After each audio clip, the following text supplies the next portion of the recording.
Hi, I'm Stu3D, and when the stream loads, I will tell you about said stream.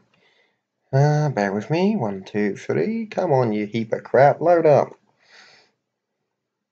There we go. Right, streaming's up. Yeah, perfect. Right.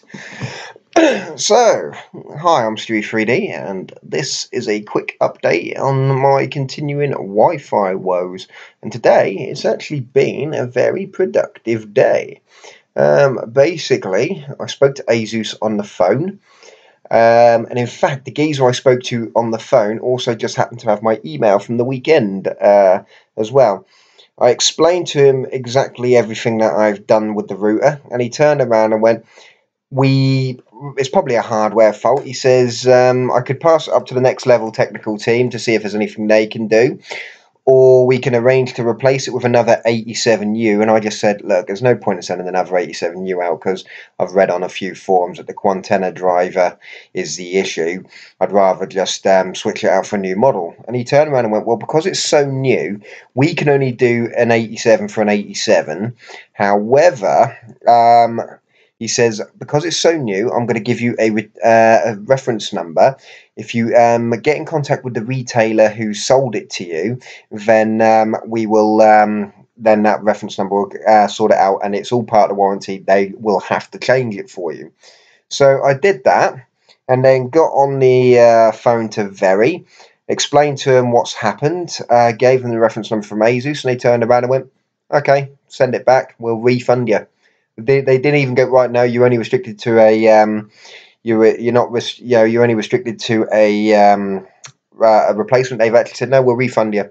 So off the 87 goes tomorrow, which is this bad boy. And I've got another router on order already, which should also arrive tomorrow. So literally, I'm going to pull the 87 off the wall and then install the new one. So I've ordered and a 68U. If you recall yesterday in the video, I said the two were very similar price, and I went for the 87 because of the faster headline speeds with the multi-user, multiple in, multiple out, which, let's face it, no other device in the house actually has the capability to do. But yeah, in the end, I've downgraded and gone for the RTAC68U, which is very similar in performance and features. Because to be honest with you, the Asus WRT software is amazing. It's really, really good, really easy, really powerful. You can do lots of things with it. And with the customer services today, how good they were, I didn't want to switch out to another brand. I was looking at a Netgear R8000X6, but then I was reading up that Netgear don't support the version of IPv6 that BT uses, who is my ISP, and they're not in having any plans to update their router firmware to support it, which would mean at the moment no problems, but in future it will limit me. Even though it's all on paper, it's got two 5 gig networks, but I don't have enough devices to really warrant having two separate 5 gig networks. I've literally got two iPhones, little one's iPad, MacBook Pro, the Omen, and my wife's work laptop. The TV is now connected via Ethernet, but what, 5, 6 devices, so not really enough to really warrant 3 bands, 2.4 and 2.5s. So I decided to downgrade and go for the 68U, which is a much simpler setup. So where the 87U has a Broadcom main controller with a Quantenna separate processor for the 5 gig Wi-Fi, the 68U is all Broadcom. And to that end, it also means that the 68U can support DDWRT. So if I run into any compatibility issues, like I have done in the past with my TP-Link Archer C9, I had problems with the iPhones being a bit stupid. When they were connecting to the Wi-Fi, occasionally they would freeze. Putting DDWRT on it solved that, but then DDWRT updated. I updated DDWRT and I bricked it. However, and the other reason I went for the Asus is that they've got a pre-boot environment which is phenomenally good. Literally, you power it on whilst holding the WPS button for a few seconds.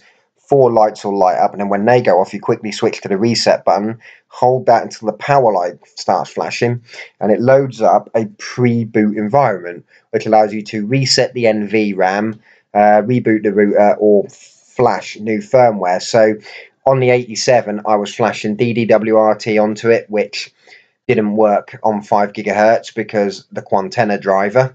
So in the end, I put Asus back on it. But basically, because it's got that pre-boot environment, it'd be very difficult to brick it in the same way as I did the Archer C9. I'm not saying they're completely unbrickable, because you probably could brick them, but because of that recovery environment, it's a lot easier to recover if you do mess it up. And also, in this case as well, because the router was 40 quid cheaper now, it's actually had some money knocked off it, so it's 140 quid to 68. Because it was cheaper, I've also paid 25 quid extra for the 3-year service guarantee, which not service guarantee, replacement warranty, which basically means it's got accidental damage cover to it. So if somehow I did manage to completely screw it up, like I did the C9, I can just go to look, I've knackered it, it was an accident, and they will send me a new one out. So yeah, it's worth paying for the extended warranty, the replacement guarantee, because it has come in handy for me, as proven with my Beats. You know, I had the Sonys which broke, rang them up, and within a day I had the new Beats headphones. So for 25 quid, I can't really, you can't really go wrong. So yeah, I've got the 68U due to arrive tomorrow, and hopefully that will solve all my issues.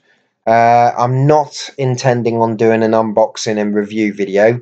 And the reason I'm not doing a review video is because obviously to do a review video I'd have to show you all around the interface, and it would have all the MAC addresses and serial numbers all displayed on the screen, and I don't really want to be broadcasting them all out to YouTube. So yeah, so the 68U should arrive tomorrow, and hopefully that will sort everything. Thank you guys for watching, and I will catch you on the